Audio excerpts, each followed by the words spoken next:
Alô, alô, uma boa tarde. Meio-dia e 51. Então é mais tarde que dia. Estou testando agora.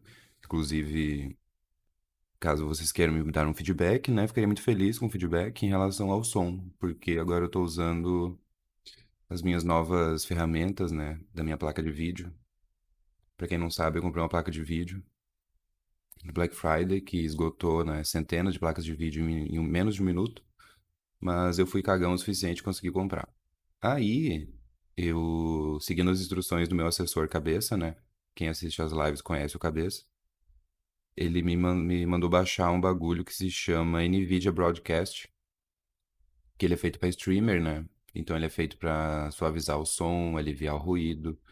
Ele tem umas ferramentas na webcam, que é bem doido também. E eu tô testando ele agora, porque daí ele vira uma opção de microfone no computador, né? Então agora que eu tô gravando aqui no Audacity, não sei, eu já tô com ele ligado. Então eu preciso que vocês me digam, né, se tá mais liso, porque eu não vou editar, né? A experiência é essa. Eu não vou editar, porque eu costumo editar pra tirar o ruído. E então dessa vez eu não vou fazer isso. Eu quero saber, inclusive, se vocês ficam ouvindo o barulho do mouse, não que seja um problema, né? Mas é porque ele acaba removendo o som. Não sei como funciona também, mas é isso aí. Estamos aqui para mais um episódio. Ontem eu fui gravar, mas não saiu, né? Às vezes não sai mesmo, mas tudo bem. Não separei muitos temas, né? Eu, eu sinto que eu preciso, eu sinto que para mim é mais fácil criar conteúdo quando não tem uma pandemia rolando, né? E eu posso fazer coisas da minha vida, eu posso dar rolês, né? Eu posso ir para outros lugares, eu posso, né, fazer coisas que, né, ter experiências, né, que me façam refletir, me façam chegar em conclusões ou em questões e passar para vocês, né, o que eu tirei disso, ou o que eu quero tirar, ou que, enfim. Quem conhece o podcast já entendeu mais ou menos como é que funciona, né? E eu queria falar com vocês sobre o ódio, né, sobre a raiva. Porque por exemplo, a gente costuma associar que um sentimento bom, por exemplo, né, digamos, prazer. Prazer, né?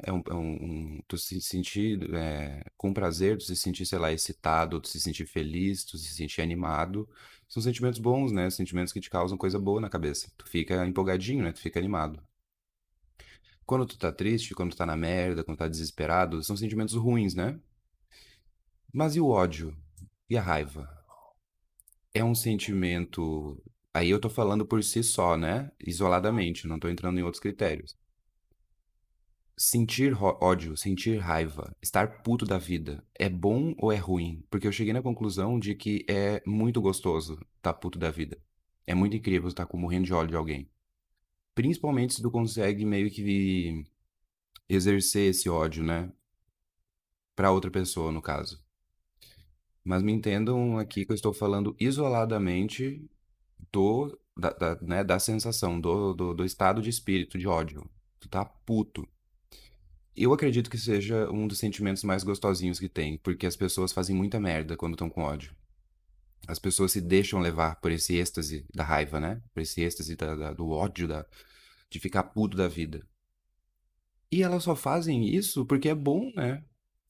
Eu tava pensando muito nisso, porque esses dias eu tava trabalhando, né? Fazendo saladinhas lá, e uma cliente que já é cliente da casa.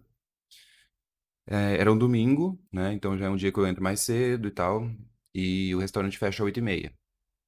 8 horas, desculpa. Fecha 8 horas da noite. Aí o shopping tava meio vazio já, umas 7h30 da noite, eu comecei a pensar, bom, vou adiantar o fechamento, né? Pra quem nunca trabalhou em restaurante, às vezes rola da equipe adiantar o fechamento, né? Então, tipo, o movimento tá fraco, não tá sendo muita coisa, vamos adiantar alguma coisa. Então vai recolhendo uma coisinha ali, limpando outra coisinha ali. A questão é a seguinte: comecei a adiantar o fechamento. Quando deu 7h58, né, faltando literalmente 2 minutos para fechar, para eu poder pegar minhas coisinhas e ir para minha casa, entrou essa cliente. né? Essa cliente da casa. E aí entrou meio correndo assim. Eu já tinha recolhido todo o buffet da salada, porque lá é como se fosse um Subway de salada, né? Então tem, sei lá, umas 20 e poucas cubas de opções de topping que tu coloca dentro da salada. Eu já tinha recolhido todas, já tinha fechado todas, guardado todas. E aí ela chegou e falou: ai, não dá tempo de eu fazer uma saladinha. E tipo assim, ela já era uma cliente da casa, né? Então ela sabe os nossos horários. Ela estava no shopping e ela resolveu correr para pedir uma salada, faltando 2 minutos para fechar.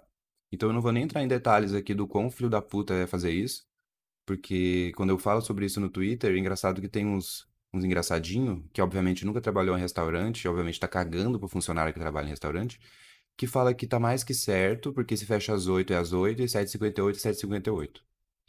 Ao pé da letra é isso? É, cara. Mas as coisas não funcionam ao pé da letra, né? Um pouco de sensibilidade faz bem também. Então, tu entender que tu já está no local e tu só decidiu comer faltando 2 minutos pra fechar, tu é um pau no cu. Isso não tem nem a menor discussão aqui, sabe? Tu fazer a pessoa reabrir o restaurante pra poder fazer a tua comida é porque tu é um pau no cu. Eu não vou, né? Eu não vou entrar nem em detalhes ou justificar o porquê, porque é meio óbvio. Mas enfim, chegou essa mulher, pediu a salada e eu falei: não, não dá, já fechei o buffet. Aí ela, ai, mas eu vim correndo, por favor, eu já sou cliente da casa. Aí eu falei, mas eu já recolhi, né? E eu, tipo assim, começando a ficar muito puto da vida. Todo suado, saca? Calor da porra, eu querendo ir embora. Ela, ai, mas é rapidinho, é uma bem simplinha. E aí eu falei, ok. Na verdade, eu nem falei ok, né? Eu só olhei pra ela com cara de cu e comecei a tirar as cubas de dentro do freezer. Aí ela, não, mas não precisa tirar tudo não, é só o que eu quero mesmo. Aí eu falei, eu não consigo enxergar dentro do freezer, não tem como eu saber todas as cubas que estão aqui, né? Aí escolheu lá os bagulho que ela queria. Montei a salada pra levar, obviamente, né? Fechei ela com plástico, no potinho plástico, coloquei na sacola. Aí ela, tu colocou talher? Aí eu, não, foi mal, não coloquei. Eu coloquei talher e guardanapo. Ela ainda teve a audácia de sair do restaurante, abrir o pacote de plástico, sentar na mesa e comer, né? Sendo que tava tudo fechado. Mas enfim, o meu ponto com tudo isso, o ódio, né? Eu não sou uma pessoa que. Eu não sou uma pessoa estourada, eu não sou uma pessoa desequilibrada nem instável, eu não fico puto da vida muito fácil. Na verdade, é bem difícil me deixar puto da vida.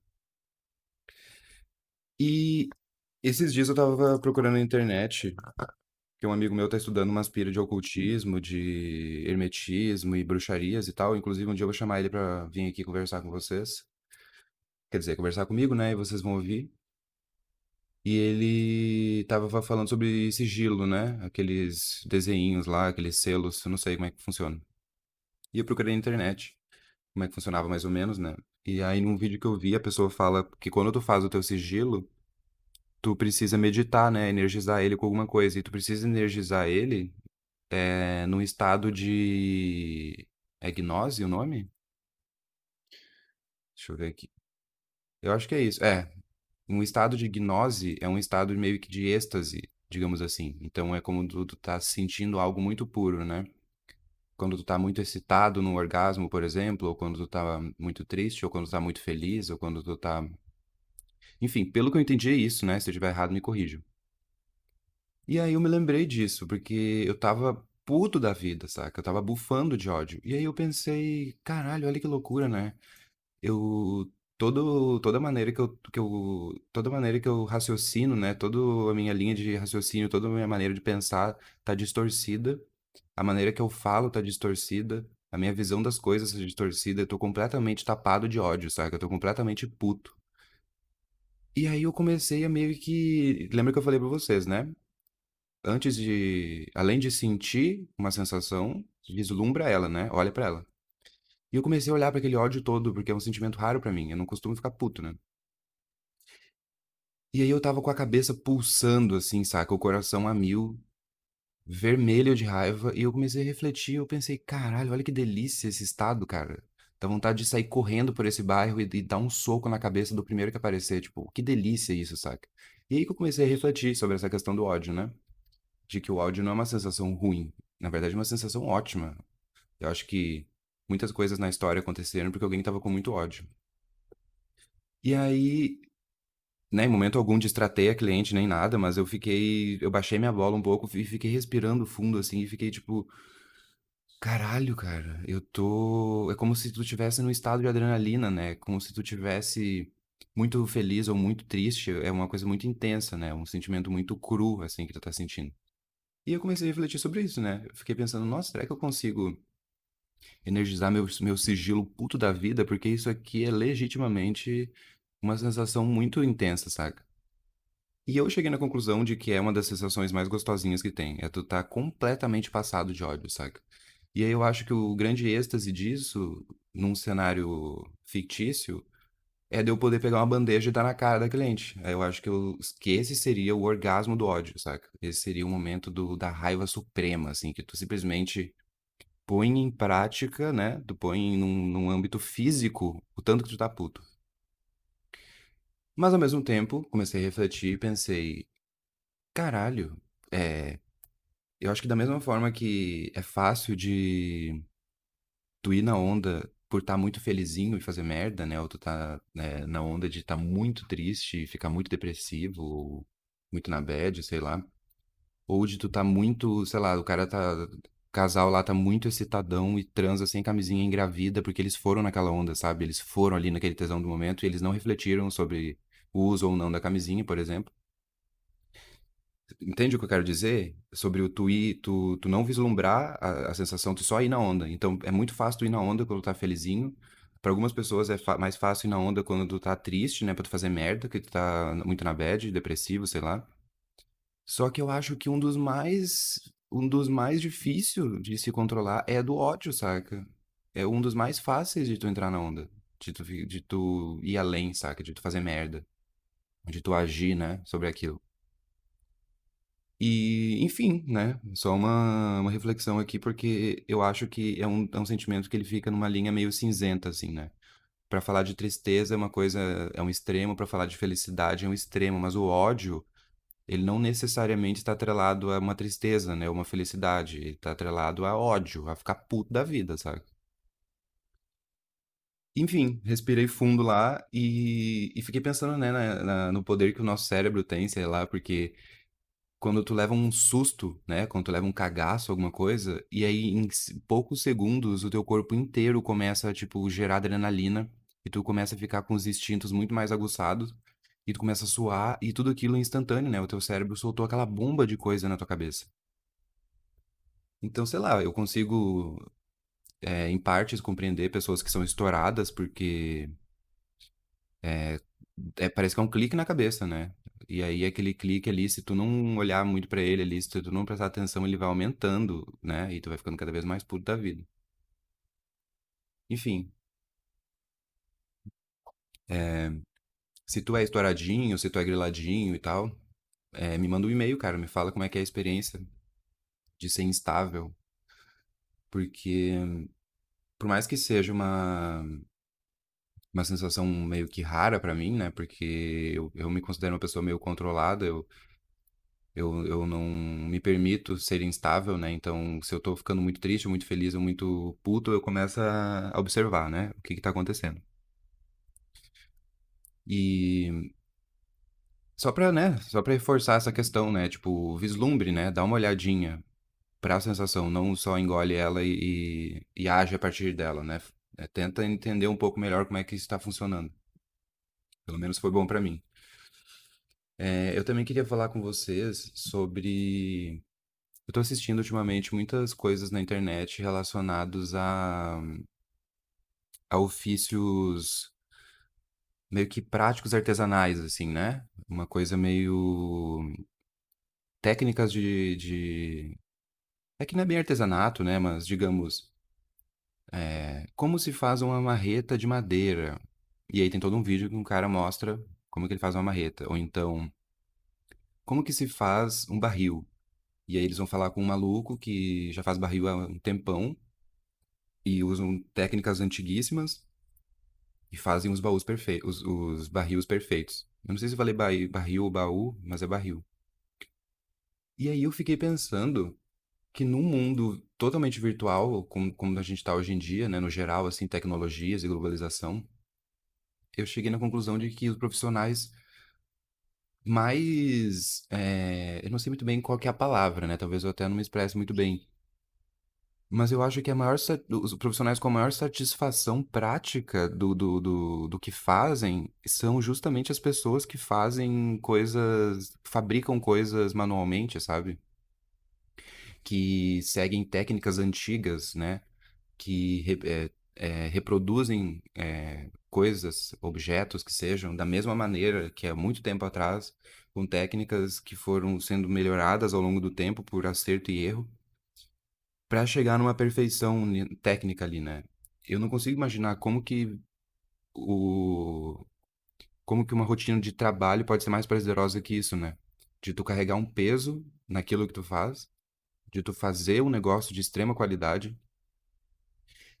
e daquilo ser, tipo, aquilo ser justificado por si só, sabe? Eu, não, eu sempre tive essa questão quando eu trabalhava com publicidade e propaganda e eu trabalhava como social media, parecia que tudo que eu fazia não existia, sabe? Parecia que tudo que eu fazia era virtual, era só Ctrl+Cs e Ctrl+Vs de banners e de legendas que eu escrevi e tô agora postando.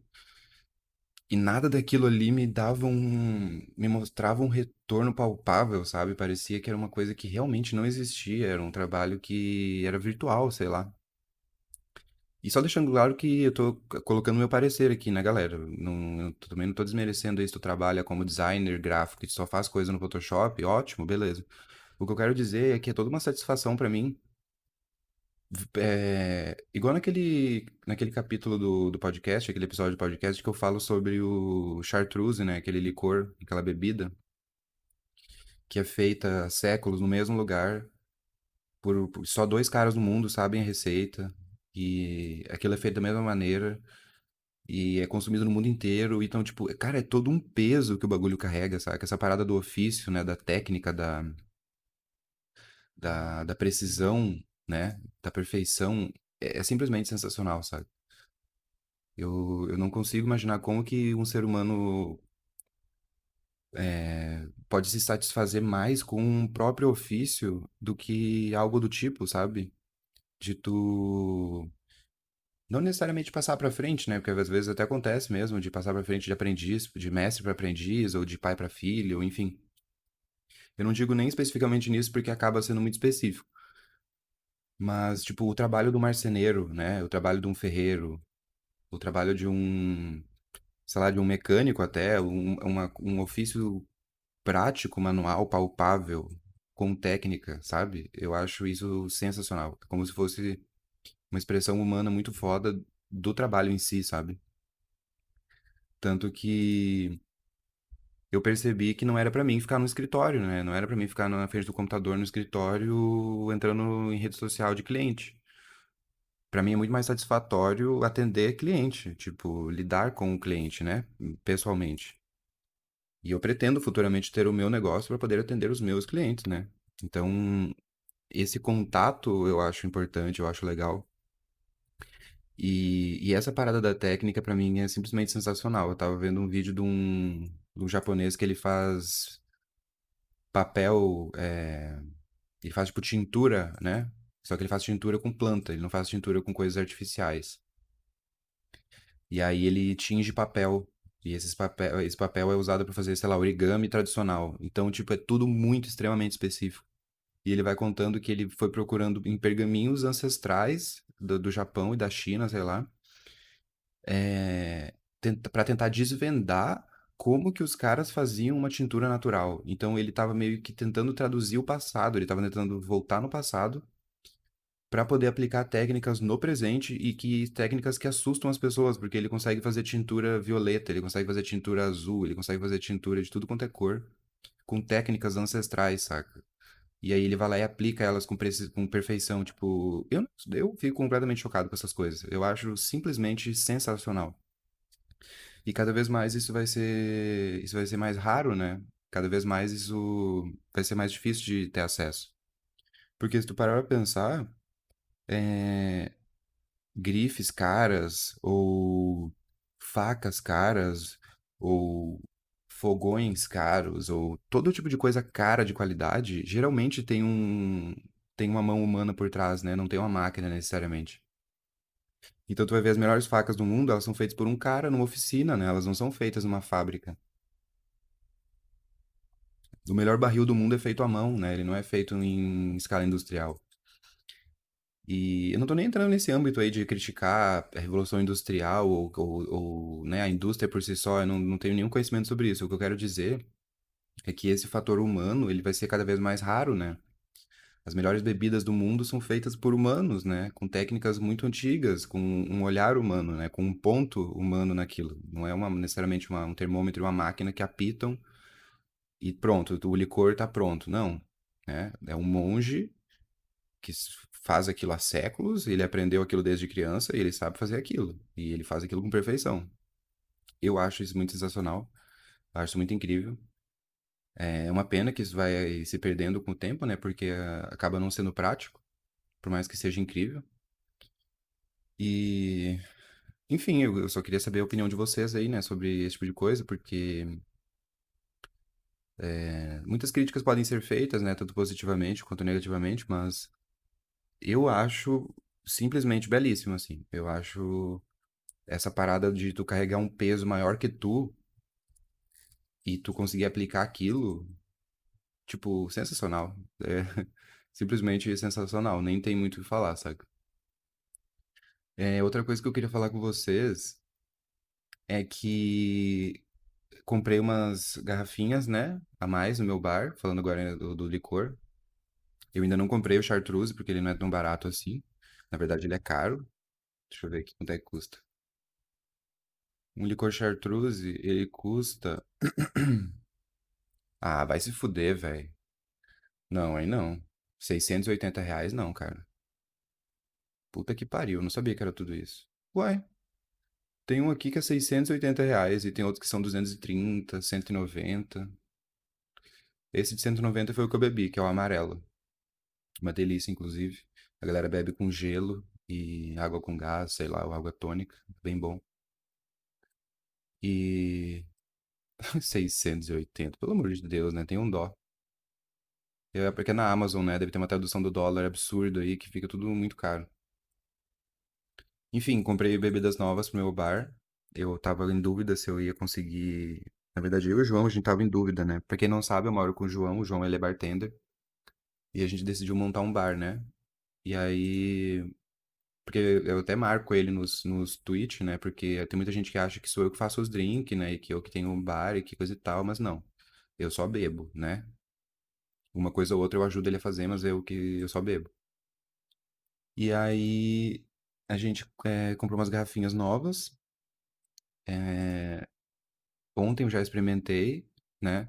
Eu comprei um Lillet, chama Lillet Blanc, que é basicamente um aperitivo, né? Bebidas aperitivas são bebidas doces. E ele é à base de vinho, né? Então ele é como se fosse um vinho branco reduzido, né? Um pouco mais doce. Teve o hype dele no Brasil quando ele chegou, em 2000 e pouco, não sei quando que foi, na verdade. E aí surgiram várias bebidas com Lillet. E eu tava, enfim, eu tava muito curioso pra experimentar, né? Eu comprei outro que chama Ramazotti Rosato, que é recheio de babalu. Eu comprei esse bagulho, eu não sabia o que esperar, né? Eu não sabia se ele ia ser muito doce e tal, mas por ser aperitivo, eu já imaginei que fosse doce. Só que é muito doce.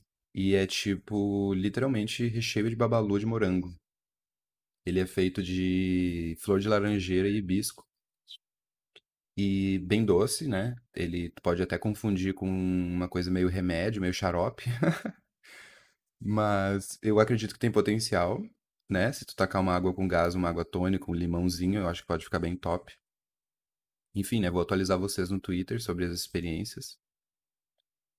E outra coisa que né, conexões aqui, um ouvinte me falou para eu fazer uma caixa postal. Na verdade, não sei se foi ouvinte, né? Me mandou no Curious Cat. Falou para eu fazer uma caixa postal. E eu vou fazer uma caixa postal porque aparentemente tem pessoas que querem me mandar coisas e eu não vou colocar meu endereço, né? Tipo, abertamente. Eu fico com muito receio por causa dos meus quase cancelamentos, né? E ataques na internet, então vai saber o que que vai acontecer. Aí eu. Até o José, né, que me mandou os tabacos, eu não coloquei nenhum endereço de onde eu moro, né? Eu coloquei onde eu trabalho. por uma questão de segurança. Mas enfim, com uma caixa postal tudo fica resolvido. E aí eu queria. Eu vou fazer uma, né? Só que o foda é que eu achei que dava pra fazer pela internet, mas eu tenho que ir numa agência do correio pra poder fazer a caixa postal, e aí dá um pouco de preguiça. Mas eu prometo que eu vou fazer sim, e ver se eu recebo mais recebidos, né? Recebidinhos, né? Porque se eu quero viver do meu conteúdo, né, e do meu podcast, das minhas paradas, uma caixa postal é mais do que necessário, né? Hum, e antes que eu me esqueça, agora no final do ano, né? Agora no verão e tal, vai ser bem mais foda pra mim ficar fazendo live, né? Ou ficar gravando podcast, porque o movimento lá no shopping é muito grande, né? Aqui em Floripa, na verdade, o movimento é muito grande porque tem muito turista e tal. E eu chego, como eu falei pra vocês, meu horário mudou, né? Eu tô saindo mais tarde, eu chego aqui em casa muito cansado. O meu horário de gravar podcast é tipo agora, né? Meio-dia e pouco, 1 da tarde. E vou fazer o meu melhor, assim, né? Pra que nas minhas folgas, né? Terça-feira e em alguns domingos eu consiga fazer uma livezinha pra vocês, né? As últimas lives têm sido interessantes. Eu tenho jogado Valorant, joguei Shadow of Tomb Raider, joguei Dark Souls, joguei Gridfall. Só que eu ainda não cheguei numa conclusão, galera. Eu preciso entender mais ou menos como é que funciona essa questão da live, né? Muita gente me falou pra eu escolher um jogo e jogar esse jogo pra criar uma comunidade em volta desse jogo, né? Então, é a comunidade do Matheus jogando aquele jogo. E aí, é esse que é o lance da live, de acordo com o que me falaram, né? Não entendo disso, não faço ideia. Mas tenho tentado jogar vários jogos. Eu sei que ninguém liga pra Gridfall, eu sei que pouca gente vai ligar pra Shadow of Tomb Raider ou Hitman, qualquer coisa do tipo. Mas, né, faz tempo que eu não faço uma live, tipo, conversando, né? Uma live mexendo na internet, assistindo alguma coisa. Até porque eu tô com um pouco de medo de tomar um ban, né? Porque, sei lá, aquele dia que a gente tava assistindo lá o documentário sobre moradores de cobertura, eu não sei se eu posso tomar um ban por assistir aquele bagulho, sabe? Eu não sei se eu vou. Pra poder fugir dessa parada de tomar um ban, eu vou ter que só assistir coisa na Amazon no Prime Video, porque é o que tem patrocínio, sei lá, né? Tem um consórcio, parceria, não sei, com a Twitch. Porque, gente, eu não quero tomar um ban, sabe? Que eu mal comecei a fazer live. Então, tomar um ban agora ia ser péssimo. Eu não consegui chegar nos US$ 100, né, no meu primeiro mês. Eu cheguei em 40 e poucos. Então, né, tudo isso vai mudar quando eu tiver mais tempo livre. Vamos ver se o ano que vem vai ser um ano glorioso, como eu espero que seja. Porque eu preciso, né, me tornar autônomo logo. Eu preciso seguir com meus conteúdos. Inclusive, já quero agradecer todo mundo aí que me seguiu no Twitch. Eu tô com quase 500 seguidores. E foi mal aí, né, pela questão da frequência, né? Não é na frequência que eu gostaria. Eu gostaria de fazer umas 3 lives por semana, né? Durante a semana eu jogar vários jogos ou fazer lives de tipos diferentes. Porém, ainda não dá. Mas é isso aí. Só pra, né, atualizar vocês. Ah, outra coisa que eu sempre esqueço, meu e-mail, por favor, né? falavegeta@gmail.com. Vegeta fala Vegeta. Fala não, né? Se escreve Vegeta. Ou no meu Curious Cat, que também é Fala Vegeta. Me siga na Twitch, que, olha só, também é Fala Vegeta, né? E eu sempre me esqueço disso, então eu acho bom deixar claro aqui todo tipo de contato que eu posso ter no meu podcast para que tu possa falar comigo de alguma maneira. Em relação a podcasts com convidados, é um pouco difícil, né? Confesso para vocês que é mesmo. Eu também acho que isso vai ficar muito mais fácil no momento em que eu não tiver que trabalhar. Não tiver que trabalhar, no caso, carteira assinada, batendo ponto, seguindo horário, igual eu faço hoje em dia, né? Quando eu tiver mais tempo livre para poder fazer essas coisas, vai ser muito de boa de fazer vários episódios com convidados. Inclusive, eu pretendo fazer um com o Lennon também, né? Vocês que me ouvem no podcast já conhecem o Lennon. Eu já gravei uns 2 episódios com ele. E, enfim, né? O meu podcast com o Lennon é basicamente atualizar a fofoca, porque a gente sempre foi comadre na internet de fofocar e atualizar um da vida do outro. E ele tá morando no Canadá há um tempo já, então vai ser interessante atualizar, né? A fofoca e conversar um pouco. Ele teve um episódio agora onde ele conseguiu um pato pra comer, né? Ele conseguiu uns peitos de pato. E ele tava todo empolgado, né? Porque a gente assistiu muito MasterChef e a gente sempre quis comer pato. E aí ele teve um momento um pouco chocante, onde ele teve que lidar com o pato e tinha muito sangue no pato. E ele não gostou do sabor do pato, ele tava morrendo de fome, então ele tava super frustrado. Eu acho que vai ser divertido ele contar pra vocês essa experiência. Mas complica um pouco, né? Por mais que não tenha diferença de fuso horário, é como eu falei pra vocês, né? Não é como se eu fosse agora meio-dia e pouco falar, ô, tudo bom? Vamos gravar um podcast de, sei lá, 1 hora, meio-dia, porque, né? Um pouco difícil. É, eu tinha outra coisa pra falar com vocês e eu não tô. Ah, lembrei. Um ouvinte. Ouvinte não. Eu fico deduzindo que é ouvinte, mas não sei se é, né? Pode ser só alguém que me segue no Twitter. Me mandou no Curious Cat sobre as minhas piras de bossa nova, né? Que eu falei pra vocês que eu tava afundado, né? Afundado não, né? Tava flutuando, na verdade, numa onda de bossa nova. Que eu passava o dia inteiro ouvindo Tom Jobim, Vinícius de Moraes, Baden Powell e etc.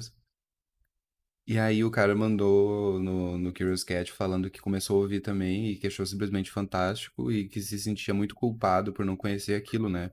Por ser uma parada tão brasileira. Eu só queria dizer que tu não precisa se sentir culpado, cara, por não conhecer. Mas eu acho válido tu ouvir, né? Porque eu não vou nem entrar nesse mérito de. Ai, porque a música brasileira, né? A decadência da cultura e da música brasileira, e lá lá lá. Não vou entrar nesses detalhes. Só vai lá e ouve, né? Eu acho aquilo extremamente, eu acho aquilo lindíssimo mesmo. E não precisa também ser só bossa nova, né? Tem uns sambas raiz muito brabo, tem vários estilos, né? E eu recomendo que todo mundo ouça, porque a pessoa que mandou a mensagem estava realmente muito chocada, assim, né? Foi uma parada bem chocante pra ela, né? Foi bem, tocou ela bastante.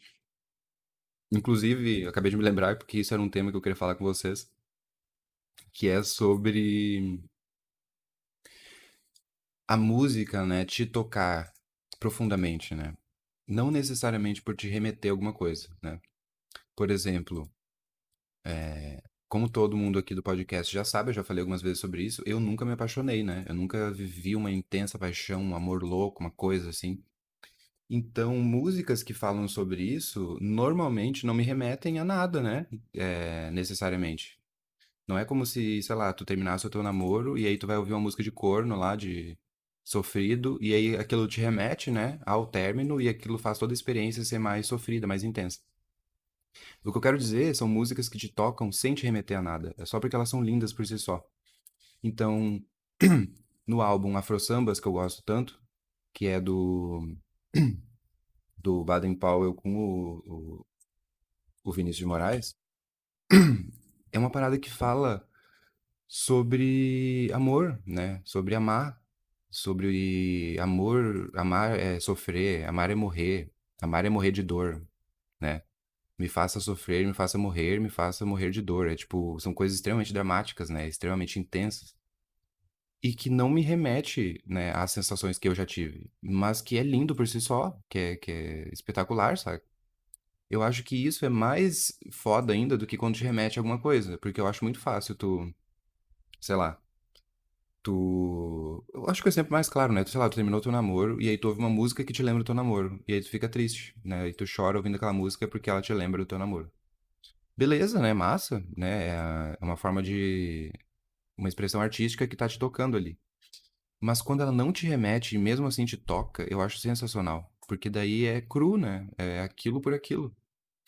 É tu ouvir uma música. Tu sentir um nó na garganta, ou então tu chorar ouvindo uma música que não necessariamente te remete a alguma coisa, né? Que não te remete a um momento feliz da tua vida, ou que não te remete a um momento triste da tua vida, ou que não te remete a ninguém também, né? Tu necessariamente não se lembra de pessoa. Mas só aquela experiência, só aquilo ali te tocou, né? Só aquilo ali te emocionou, te deixou feliz ou te deixou, sei lá, emocionado. Eu acho isso muito sensacional. Eu acho isso muito incrível porque, primeiro, que não é qualquer coisa, né, que vai fazer isso contigo. Eu sei que existem pessoas mais choronas que outras e coisa e tal, mas é tu identificar o que te tocou, né, e por que te tocou. Eu acho que isso é legal porque daí tu consegue, às vezes, até descobrir coisas novas, né, em relação à música, por exemplo. Eu tô falando aqui de música, né? É óbvio que tu pode olhar uma tela fantástica, né, uma pintura incrível e tu ficar chocado com aquilo, chorar de emoção que seja, ou ouvir um solo de violino e passar mal de tão foda que foi aquilo. Mas o que eu tô falando aqui especificamente é de música, música, né? Tipo, né, tu ouvir um álbum, tu ouvir uma música e tu ficar tocado e de uma maneira muito boa, né? Porque eu acredito que tu ouvir uma música que te faz chorar de tristeza ou de emoção,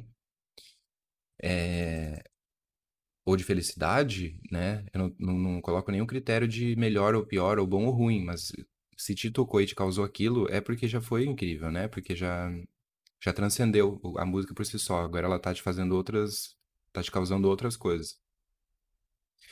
E tendo essa noção, né? Tipo, percebendo o que que te emociona, né? O que que te causa isso, e tu indo atrás de coisas parecidas, é todo um outro mundo, né? Toda uma outra experiência que tu tem com aquilo. Porque, porra, esse álbum Afro Sambas é de 1900 e... Deixa eu ver aqui. Eu acho que é de 1966. 1966, velho. Os caras fazendo um álbum lindíssimo daquele em 1966 e te tocando profundamente com a letra e com o coral e com a melodia e com a orquestra e com tudo. É um espetáculo do caralho. Porque, né, eu falei no outro podcast sobre a questão do desconforto nos filmes, né? Como que um filme que te causa desconforto, tu entender aquele desconforto como o ouro do bagulho, né? Tu entender aquele desconforto como a cereja da parada. O maluco, ele. O diretor, sei lá, o escritor do filme, ele quis te incomodar e ele te incomodou. Se isso não é sensacional, eu não sei o que que é, sabe? Mas aí, óbvio, né? Tem maneiras de te incomodar, maneiras que podem ser subliminares, né? Ou que podem ser sugestivas e não tão óbvias, escrachadas, jogadas na tua cara. Em relação à música, eu acho a mesma coisa. Só que com música eu tenho uma pira mais emocional, assim, né? Não é tão relacionado a desconforto, por exemplo. Eu acho que isso é mais uma coisa visual do que auditiva, né? No formato, digamos assim. Eu acho mais válido um filme ser feito pra te incomodar do que uma música, né? Porque uma música pra te incomodar, né, vai se fuder. Não tem nem por que eu ouvir. Mas uma música que te toca, né? Que te faz pensar, que te faz refletir e que te causa todo um cenário na cabeça é simplesmente sensacional. E ai, nem lembro direito qual que é o fio da meada, mas é isso aí, galera. Eu só queria compartilhar essas piras aqui com vocês. Não separei tantos temas, mas na próxima eu coloco mais alguma coisinha. Porque eu sinto que os podcasts estão diminuindo de tamanho, né? Ou é impressão minha? Deixa eu ver aqui no canal. Porque, pelo amor de Deus, né, galera? Eu lembro que no início do podcast tinha 20 minutos o episódio. E aí eu fui aumentando um pouco, né? No que dava. Pra.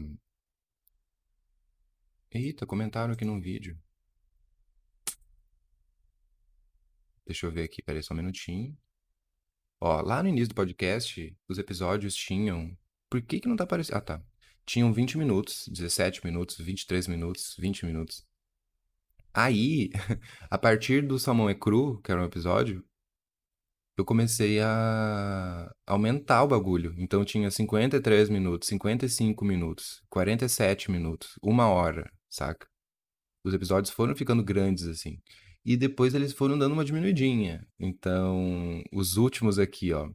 Não, se bem que não, galera. Eu não posso falar da minha frequência minha mudança de tempo, porque tem uns de 39, tem uns de Tem uns de 40, uns de 45.